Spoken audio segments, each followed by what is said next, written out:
live there. I'm just going to wait for it to kick in on this one, then I will know that we are live. There we go. We are live. In a sec, we will be. Yes, we are. We are now live. There we go. I forgot to even start it up. Pop out chat. And I just got the notification also on my phone. So if I do that, move you across there, there. Once this is all the way down here, and then I will remap this chat window.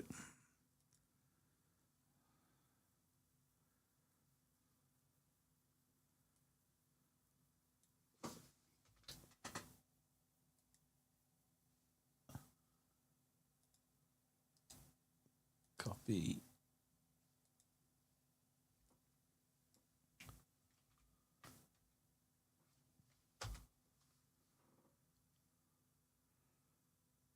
No, well, it is live, but there's no chat in there at the moment. So let me just go. I would have thought Thingy Bob would pop in fairly quick, Dion. So I'll just do a quick hello, everyone. And then I'm going to have to see how to make this. Yeah, it's definitely there. But now I've made it too small. All right. Let's see if I can.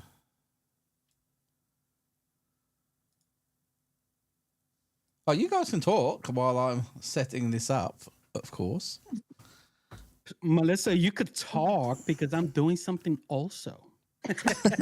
I'm just intrigued watching him. It's the bald head. That's the bald head that does it. I always have things running around in my brain. I was actually looking at this little guy, like from the side. Look at that. Look at that foof. Got the foof. I really just love him. He's so cute. I mean, honestly, from the side, he kind of looks like one of the, and no offense, but one of the gremlins with the spikes. Kind of. He can fit in that picture. Yeah. Yeah, All right. Sorry, I'm just, once this is going, we'll be good. Okay, so it's doing the same thing again. Everything is up and running. Yeah. But we don't have nobody on right now, so we're good. We're still good. Nah, what's going on? And there is like a 2-second bit delay. Not that bad. It's all right. I'm having troubles getting this up to size so we can read it. Oh, what other settings can I change? There is a person at the front door. Oh, idiot. There we go.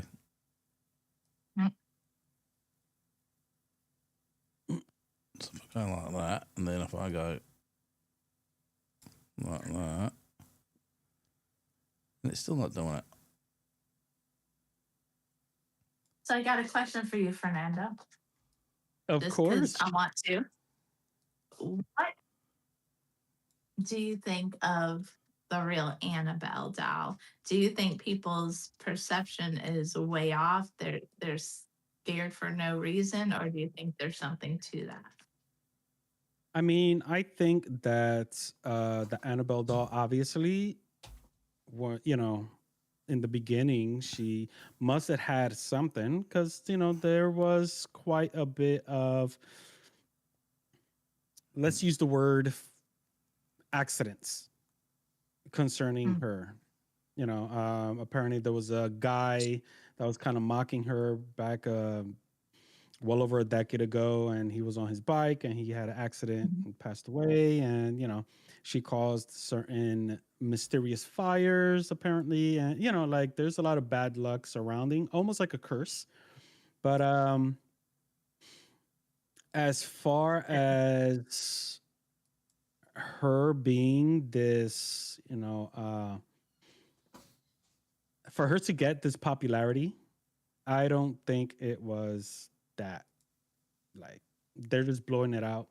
Um, I think I don't know. I mean, that's just my opinion. I think she's not as, dare I say, Haunted. thank you. That's that's the best word to say it. I don't think And besides, like apparently she's been exercised so many times. Maybe the last couple already like finished off the job, and there's really not much with her. But that's Yeah. But you've had a close encounter with her. Yeah. I think the coolest thing is like you will get things through the SB7 as to similar to like let me out, open the box, get the key, things like that, where she wants to be out.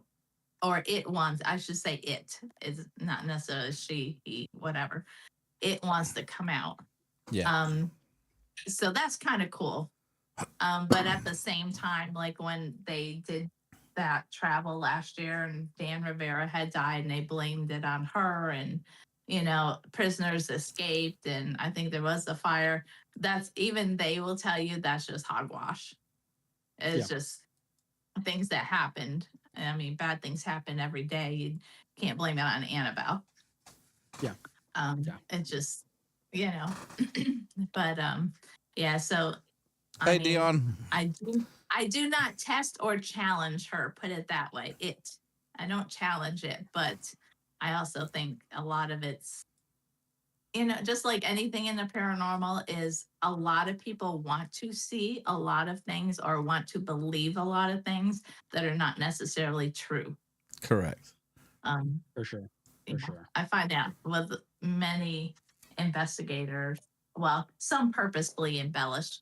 There's other people that don't do the debunking, but they want to see, if I show you my cup and they're like, oh my God, I see the face. You see the face? There's a devil there. No, I don't see anything. Let's be honest. There's nothing there. you want to see that. And it's not true. Almost as though like they manifested themselves. Exactly. We went over the whole manifestation conversation. Like manifest that job. Yeah. Hey, good that's or right. bad, you can manifest. Yeah. I haven't told Gary, but I actually landed a new supervisory position at my job. I got new hours, new schedule, a new group, bigger plans. Bag. Sorry. Well, no, you're good. You're good. I haven't told everybody else, but I actually handed in my notice at work last week. You got the better deal, I think. Sorry? You got the better deal. I've got a better, a much better deal to go to. So I'm starting a new job. Yeah. So it's gonna be good. Hey, nice. Congrats to everybody, because even Melissa.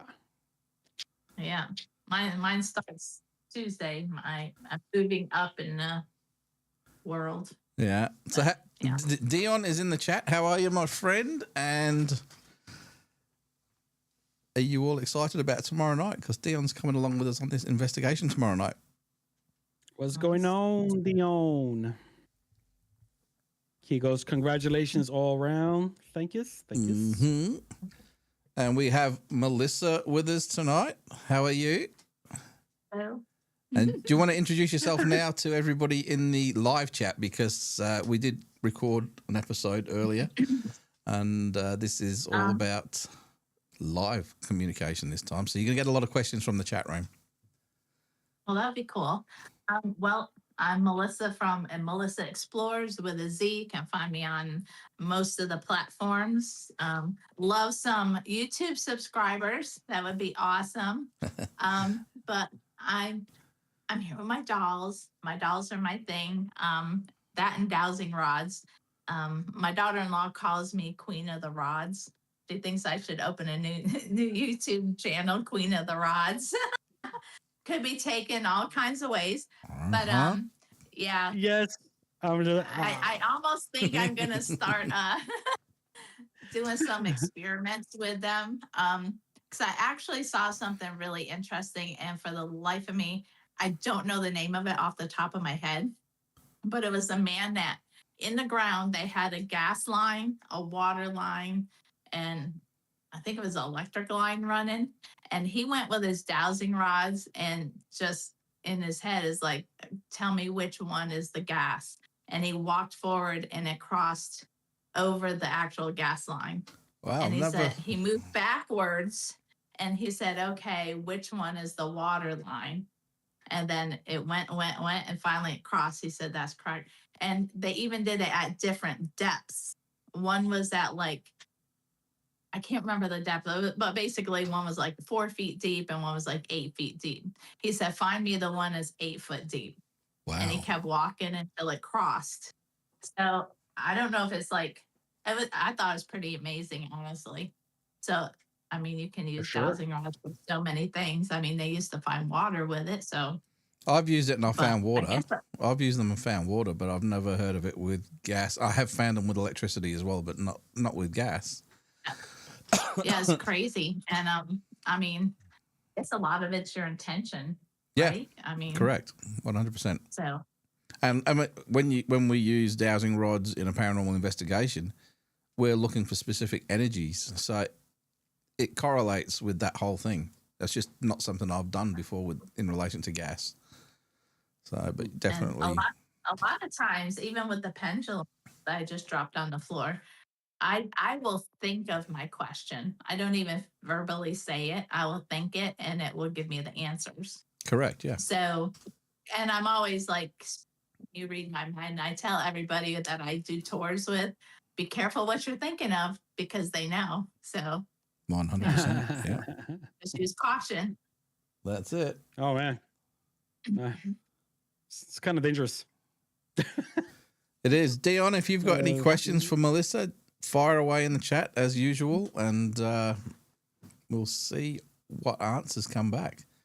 Dion's one of our regulars. He's also one of my team members, and he's in just about every week. So, and he does a good job of governing the chat room when it gets going. It usually takes probably a little while to get fired up, but yeah. So, who's been watching all the stuff? I know everyone's interested in UFOs here, but who's been watching the stuff going on in the news of late in relation to dead scientists, missing scientists, and other bits and pieces, and all of this evidence that's coming out? Anybody across what's been happening of late? I haven't really seen. I don't watch the news, but the only thing was about all of the files and videos that came out, which I gotta say is kind of mediocre. But Not even. It's pretty pathetic, really. But they do reckon there's more and much more interesting stuff coming. So, like I said, I'm still waiting to see if Bubba Vunga's predictions actually going to come to bear, where there's going to be no question as of August this year. So that'll be interesting to find out. I don't know if that you kind know of sounds about familiar. Baba Vang. that. Bubba What? Vanga, she's the mystic from Bulgaria or Romania, somewhere like that. She died in the 1980s, but she had so many predictions that have been super accurate. And one of them is that by August 2026, there will be no doubt at all that we are not alone in the universe and the question will be answered. And she was very specific about August 2026. And with what's going on now, that timeline could very possibly start bearing a little bit of fruit, and it might be pretty bloody close. So, Damn.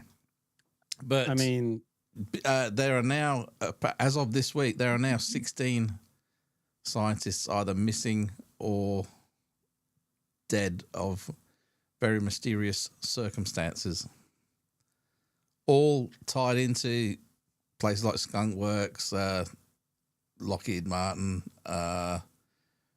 NASA, various other space and other exploratory organizations that are very, very, very tightly tied to the UAP phenomenon, the space phenomenon, and the US military complex. And some of these are actually more directly connected than others. I just find it kind of messed up that the scientists are getting knocked out and the whistleblowers are pretty safe. Well, the funny thing is, the reason why is because the scientists are the one that have the proof, and they know a lot more than what the whistleblowers do. And if they're all able to sort of tie together, there's none of this compartmentalization. There's going to be a full picture out there. So they're getting rid of key people that can. Even a general, there's even a general, as I think it was a 4-star general, has disappeared, never to be seen. It's hard to keep these people because they have the knowledge and they can further look into even more and expand on that, and you know what I mean? Like they're the ones that are learning it. They're the ones that are doing the experiments. Why would you basically put a halt to that? Well, there's even questions now about Lou Elizondo, because he's obviously, as anybody knows, he's the guy that ran ATIP, the Advanced Aerospace Threat Identification Program. And what's happened and what's been found out even more so since these reports have been released is that obviously everybody knew about Operation Blue Book, ended, I think, 1969, somewhere around there. And there have been a couple of other groups or organizations or departments or programs, or however you want to put it, that have looked into this, but nothing became public again until the ATIP program in the 2000s. They're the ones that are responsible for the Tic Tac video, the gimbal video, the Go Fast video, all of those. But what has come to bear now is that there has been a program running the whole time in the background, right? It's called the Legacy Program.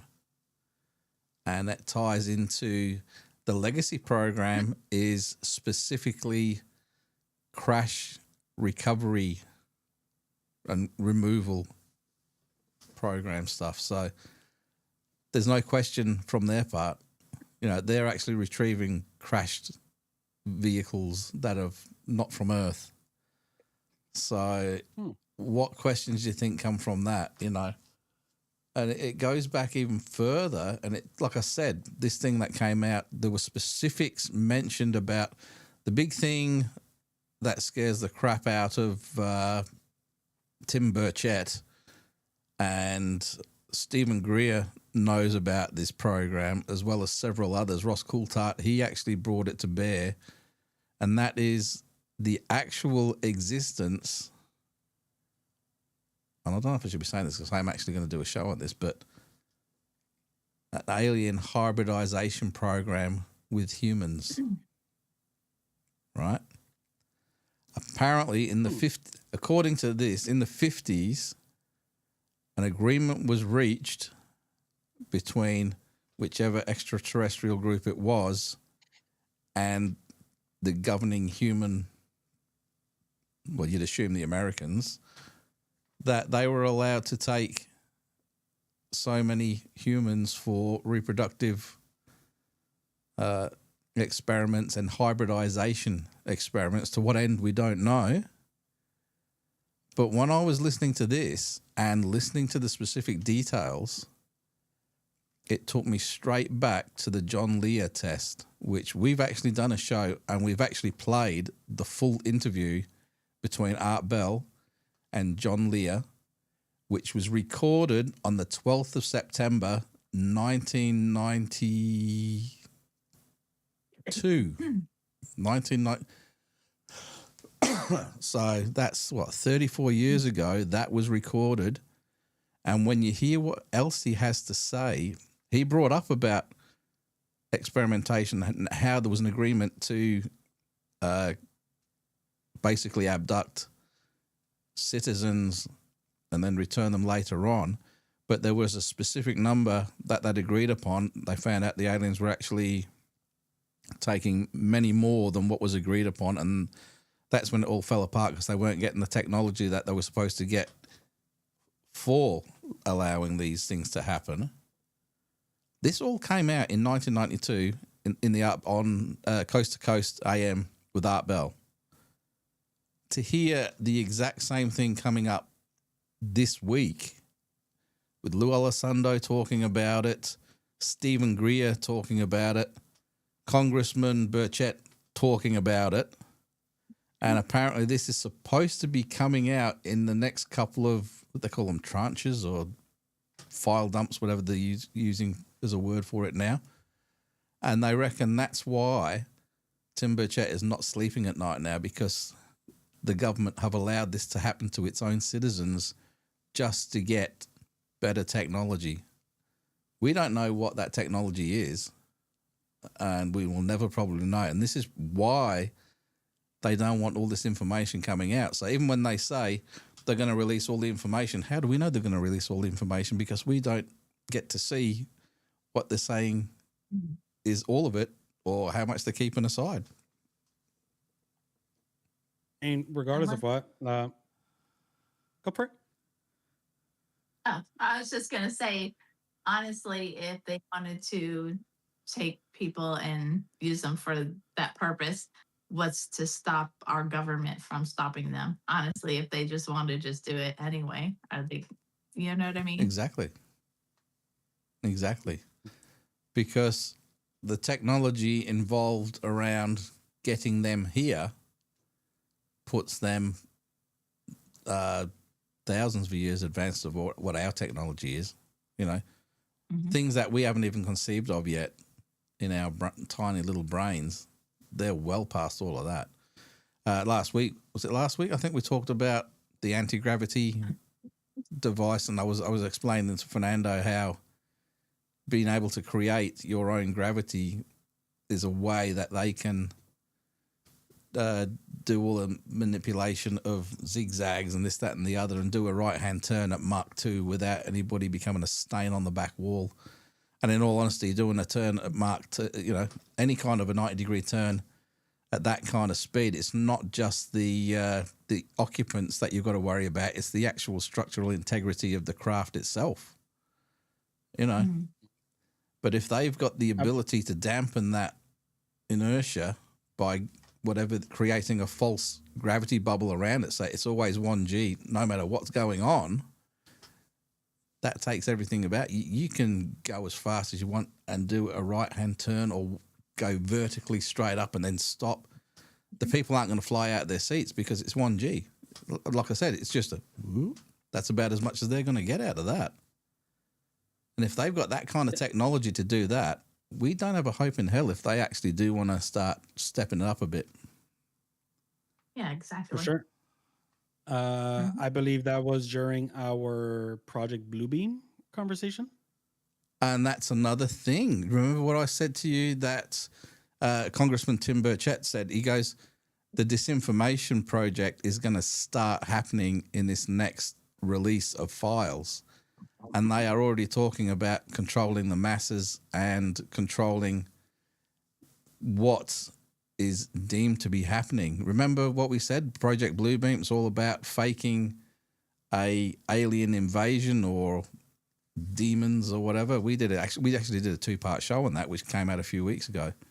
And this ties directly into that. Without using the name, it ties directly into that as well. So that's... Yeah. I don't want to jump into another subject, but it's kind of funny, but your camera kind of went down to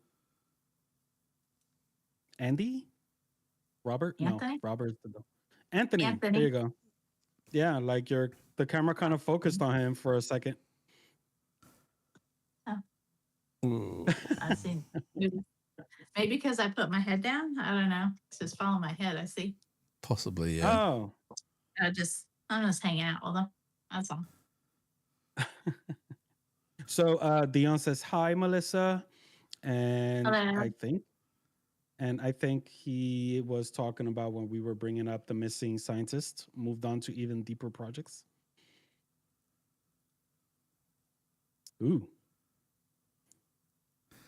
Because his hands... Sorry.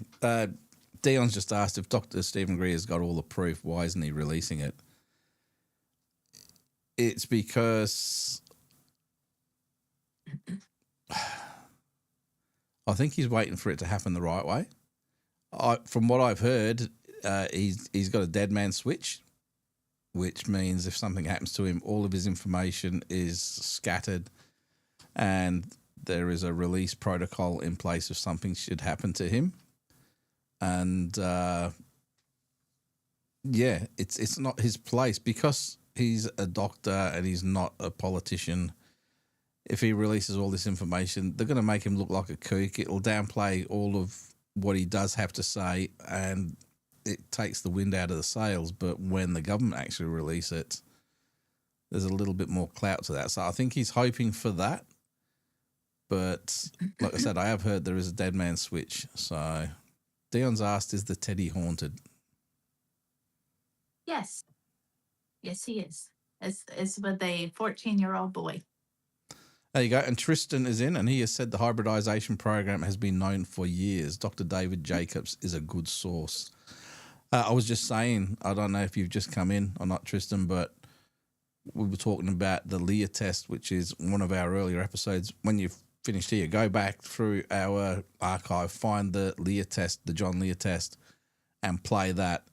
And that was mentioned 34 years ago about a hybridization program, which has been in place since the 1950s. Which is funny enough, when Project Bluebeam was first brought into play, and this whole thing. So definitely check it all out. It's what's blowing my mind away, and I was just saying to the guys, is that when you listen to the John Lear test, because the basic program around that was, Art Bell was saying, how does the briefing go if you're going to disclose the alien thing to the world? And he puts this hypothetical on you. He turns around and says, okay, you've just been voted in as the president of the United States. You get taken away into this office, and they turn around and say, okay, the UFO thing, we're either going to disclose everything or we're not going to disclose it, but we're going to give you all this information now, and then after this, it is up to you as to whether or not you're going to do it.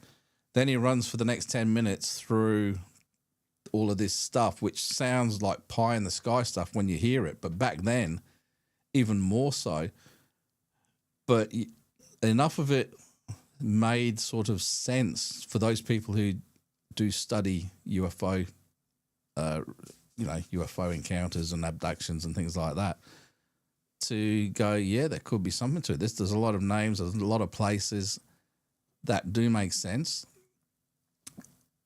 But then for the same thing to come up in a conversation just this week based off what is happening in the government now with this disclosure thing, my question is how much more of the stuff that he mentions is actually true? Because he said, one of the things that he did say, which hasn't been brought up yet, is that there were, I can't remember how many different types, I think he said 9 different alien races that we are engaging with. At the moment, they've only released that they haven't released. It's rumored and been discussed that there are 4 alien races that we are in contact with at the moment, supposedly. But back in this one, they actually said there was 9 races, and they said, some are hostile, some are friendly, most are indifferent, and take that as you will. But he said there are bases on Earth where these aliens and military share the same space, and they work together on whatever projects they have going on, whether it be Earth-created UFOs, using partial technology from them. I don't know. We don't know. These are all questions to be thought up and asked about. But he did say some of these creatures are so grotesque that any security personnel had to be indoctrinated over several months and shown images similar to, but not quite the same, because the first time a guard was put there without this training, apparently these creatures came, or at least 2 of these creatures came down the hallway, and when he saw them, he actually dropped dead of a heart attack and died on the spot because of what he saw. It freaked him out that much. So that's when they created this. Now, he goes into a lot more detail about a lot of other things, about cattle mutilations, human mutilations, and all these different things, as well as the hybridization program.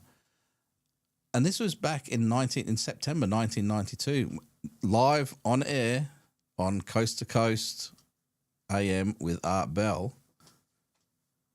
And the same things are coming up now in 2026. So how much else that was brought up in that conversation is based on actual reality and not just science fiction? Well, science fiction. That's the scary part. You know. Well,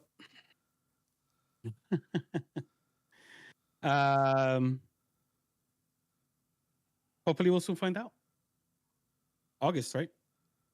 August. Yes. That's Baba Vanga. That's her prediction on it all. But we'll see. Well, I'm sure they don't reproduce as we do, so there's no need for them to look good. I'm just saying, you know. And this is how the human race will die out as far as what we know it today, between, like I was telling him, between AI girlfriends and boyfriends and just the how do I want to put it? Basically, we're getting smarter, more knowledgeable, everything. That's why they got the big heads. Their brains are bigger. They don't have to use their physical body. And so then reproduction, everything is going to come to a halt because your girlfriend's a computer in front of you. And yeah, we're just going to, you know, totally morph into something else. Maybe more like they are. Yeah. MJack has gone, is there a link between hybrids and a rise in autism? I don't know. That's actually a good question, that. I don't know. But, there was something else I was going to bring up then, which I just totally forgotten about. Oh, it'll come back and it'll hit me in a minute. But, yeah, it's an interesting conversation to have about this whole thing. Now, what I was going to say, anybody who likes science fiction shows, you know that they base a lot of science fiction shows on perceived reality or what they think is going to be reality. And sometimes they hit a lot closer to home than they actually believe. You know, The Simpsons, for one, they seem to predict a hell of a lot of shit before it comes out. But there was an episode of Stargate, and I think the episode is called 2010. And the premise of this, you got to remember, this was shot a long, long time ago, Stargate SG-1. In the year 2010, Earth is exposed to the reality that there are alien races and that we are not alone in the universe. And there was this race, I do believe they were called the Ashen, which is funny enough because that same name has come up in several other shows. It was in Falling Skies. I think the Ashen or the Asheni were in that as well. But they were a very benevolent, human-looking race of aliens, very highly advanced technologically. And what they did was they started helping humanity out by giving them cures to diseases and things like that, giving them the ability to live very long lives, so aging almost stopped. But what you find out through secret government files in the show is that I don't know what's going on at the moment. She's going to freak us out with some doll thing. That's me. I'm actually having to get ready to go to work myself. Oh, we'll have to. Unfortunately, it's all right. We'll have to cut this one off in a minute then. But yeah, basically what they did was they'd sterilized the entire human race with these cures, and then within 3 generations, the human race was gone, and they inherited the Earth without firing a shot. Dang. So there you go. All right. Well, we will cut this one nice and short. It was. I'm sorry. No. Sorry. It's all good. We will. I wish I could just stay here and visit, and that would be great. Well, we might kickstart it again in a few minutes once we reset it all back to a 2-person setup. But for now, take it easy, everyone. See ya. All right. ya. Thank you. Bye-bye.